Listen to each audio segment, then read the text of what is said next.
hi doctor, hypothyroid, adrenal issues, carnivore for 1.5 years now, still doesn't work.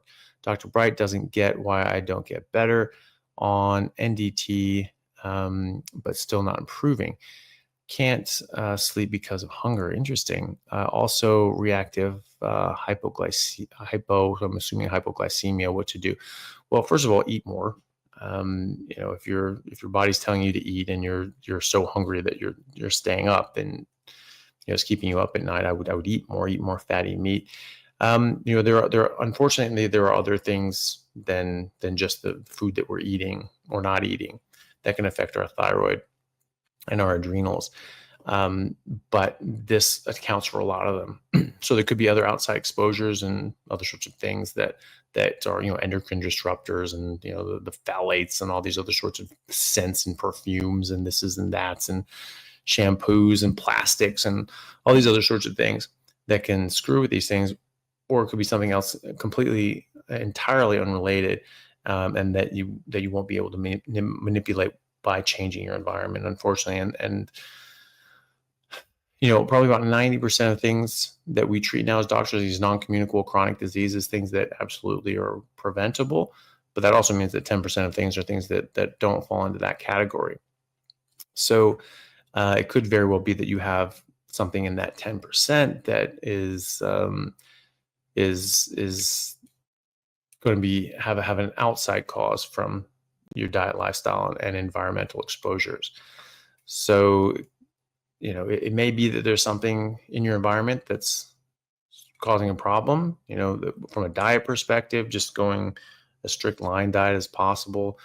Making sure you have all the requisite vitamins and minerals, B12, folate, zinc, magnesium, vitamin D, iodine, these sorts of things, and taking the medications that you need to support, to replace and augment your own body's ability to make thyroid hormone and hormones from your adrenals, etc. That's very important. I mean, these are very important hormones that you need. You can feel pretty rotten as a result of not having them in normal levels, and that's something that an endocrinologist or even a functional medicine practitioner should be able to help with, hopefully. And so I would definitely do that. I would definitely pursue that. And then you make your diet and lifestyle and environment as healthy as possible and see if that helps. And if it does, then and you can come off these supplements and medications, wonderful. And if not, at least you have the medications there to help you. And that really is the purpose of medicine, is to help fix the things that you can't fix on your own. And so you do everything that you can and as best you can, and then you fill in the gaps with medicine. That's my entire philosophy with medicine now. I look for diet and lifestyle interventions first and foremost, and I fill in the gaps with medications. And maybe I'll do that. Someone is hypothyroid and they really are symptomatic. I'll put them on thyroid medications short term, fix their diet and lifestyle, and then eventually be able to take them off of that. But it helps them in the meantime while their body is recovering. And that's very helpful because people can feel pretty lousy and be quite sick and have other sorts of problems as a result of not having adequate levels of these different hormones in their body. So that's important as well. So hopefully that that can help. I mean, do work with a doctor, make sure you're getting on the right doses of these things as well. Try to get into these optimal ranges as opposed to just the normal ranges. You want to get into, you don't want to just barely crest the lower limit of the normal lab ranges, because those are typically low anyway. And so if you're just on the borderline, if you're, you're saying that, these lab ranges say like T3 of 3 is perfect. And 3 to 5.5 is perfect, and so 3 is great, and 2.9 is a catastrophe. Like, oh, they're basically the same, aren't they? So if we're calling 2.9 bad, we should probably be thinking about 3 as bad too. So you want to be more into the middle of that range. Above 4 is where I'd like to see people as T3. And so, working with someone like Dr. Bright or someone else who understands more optimal reference ranges and can get you there, and then working on the diet and lifestyle side of things to hopefully reverse any sort of environmental issues that could be from your diet or something else that could be triggering these things and letting your body heal. But at the end of the day, even if this was something that was caused by your diet or something else, there is such a thing as damage done. And if there was something that was sort of permanently damaged and curtailed the functioning of your endocrine organs, such as your thyroid or your adrenals, it may be that they can't recover enough, unfortunately. So that's just, again, something that only time will tell. So hopefully that works. I'd just be as strict as possible. Get your vitamins, minerals, and everything else just teed up and give your body the best chance it has to recover. And good luck with that. Hey everyone, really happy to announce a new sponsor for the show and for everybody down in Australia, Stockman Steaks, who are delivering high quality grass-fed and finished pasture-raised beef and other meats, flash frozen and vacuum sealed to your door, something that I've been enjoying a lot of myself recently as well. They also have a great range of specialty items such as high-fat keto mince and carnivore beef and organs mince with liver, kidneys, and beef heart as well. So use code Chaffee today for a free order of beef mince or another specialty gift along with your order at stockmansteaks.com.au, and I'll see you over there. Thanks, guys. To get more iodine, should egg yolks be soft? I don't actually know that iodine gets denatured from cooking. I don't think that it does. Maybe someone in the comments section knows one way or the other, but I've never heard that iodine gets denatured by cooking it. So I don't think that it is something you have to worry about from that standpoint. So again, if it's you could certainly get iodine in egg yolks. Depends on what the chicken's eating. Depends on the soil that the chicken is being raised on. Depends on the soil that the food of the chicken is coming from. If that's feed or if that's worms and bugs. It still matters what goes on in the soil. So, but I don't think cooking it is a concern for that. Not that I know of, anyway. Just cook them the way you like them, I think. Eunice Bookhouse, thank you very much for the super chat.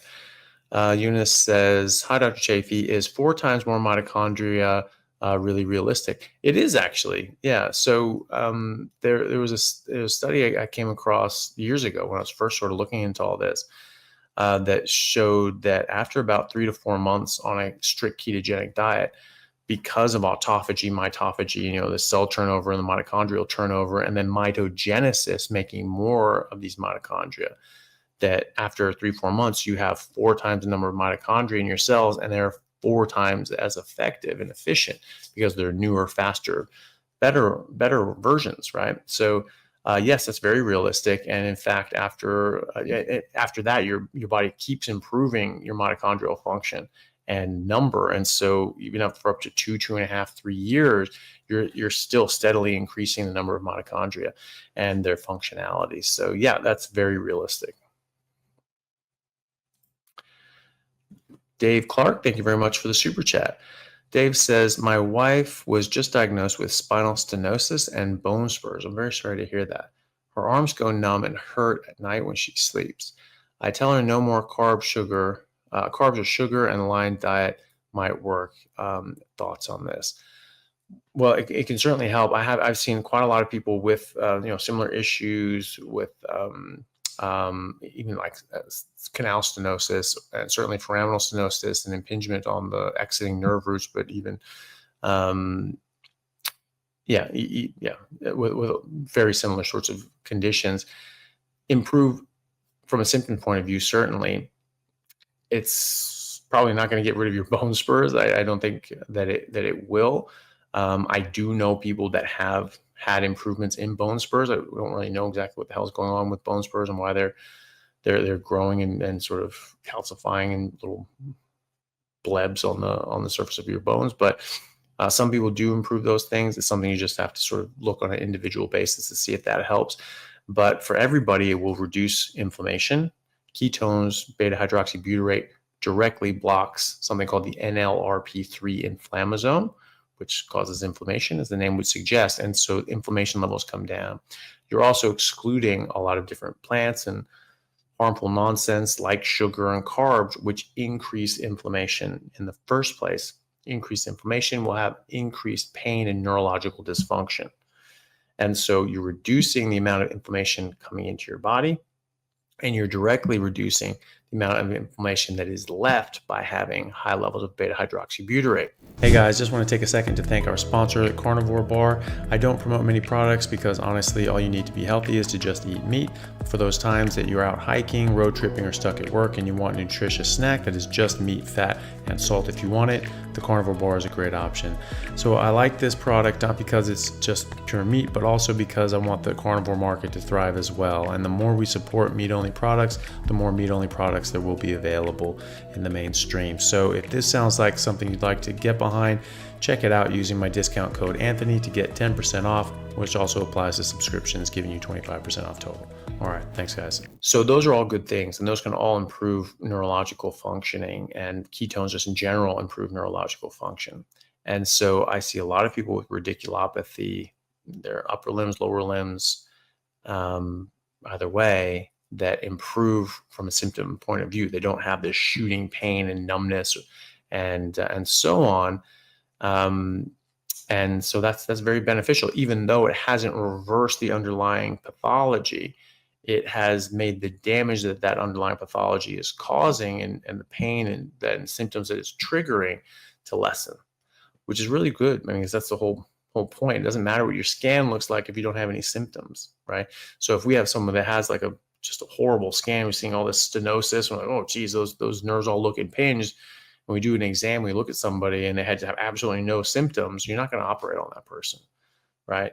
Because, first do no harm. Surgery causes harm. You're cutting through tissue, right? You're damaging and destroying things.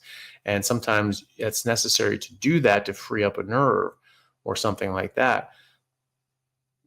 But if your patient is not symptomatic, then you're only causing harm. You're not actually going to provide any benefit by freeing that nerve up because it's not causing a problem. The nerve is still functioning, right? So yes, it can definitely help. One thing to remember with sugar and carbs is that they cause glycation. So all carbohydrates, and sugars are carbohydrates. Carbohydrates are sugars. I mean, if you take organic chemistry, that's what they're called. Those terms are interchangeable, right? So people, carbohydrates aren't the same as sugar. Jesus Christ, it's literally a synonym, right? So we call sugar just table sugar, but those are carbohydrates, right? Glucose, fructose, disaccharide, they're bonded glucose and fructose, right? So these are sugars. Carbohydrates are sugars. Sugars are carbohydrates. It's the same word. It means the same thing. And so carbohydrates, all carbohydrates. So all sugars, all carbohydrates, all cause glycation. They all will physically fuse as non-enzymatic binding between the carbohydrate molecules and other molecules and cause very serious damage and permanent damage. It's called glycation. And so you get a buildup of these so-called advanced glycation end products, AGEs. They literally age you, right? And they age your tissue. And so there are plenty of studies. I found any number of studies on, when you're cleaning out a joint, cleaning out all this damaged, gross cartilage and arthritis out of a joint. They've looked at it and they found that they're just replete with AGEs, these advanced glycation end products. So it's damage from sugar, carbohydrates, right? And so this has also been found in the discs in the spine as well, causing degenerative discs. So when you have degenerative discs and degenerative spinal conditions, and you test those things, you take it to the lab, you'll find that they're full of advanced glycation end products, these AGEs, this damage from sugar and carbohydrates. So in the short term for her position right now, yes, it can definitely help her from a symptom point of view. long term, it will help reduce and maybe even prevent this damage from progressing, which is very important. So it's going to stop this problem from getting worse, hopefully. So there's a lot of benefits by doing this. Even just eating more protein, that's been shown plenty of times in studies to improve your outcomes with surgery. So if she does have to go down the surgical route down the road, she's going to have much less inflammation. She's going to have much better wound healing, and she's going to have a higher protein diet. She's going to recover better, and she's going to have lower risk of post-operative infection and better wound healing and things like that. And better wound healing corresponds with lower risk of post-operative infection and things like that. So I think there's a lot of benefit to doing this. I think you're definitely right on the right track here, and hopefully that helps her enough that she can avoid surgery. But it will definitely help her and can help prevent this issue from getting worse and affecting other areas of her spine and nervous system. Having autoimmune issues, I don't have any specific health issues that I have to deal with. I just feel better in general, so I just naturally gravitate there anyway. But yeah, if you find that you're doing better with a bit of other things mixed in, that could be a reason why. And either way, if that's where you feel the best, then do that.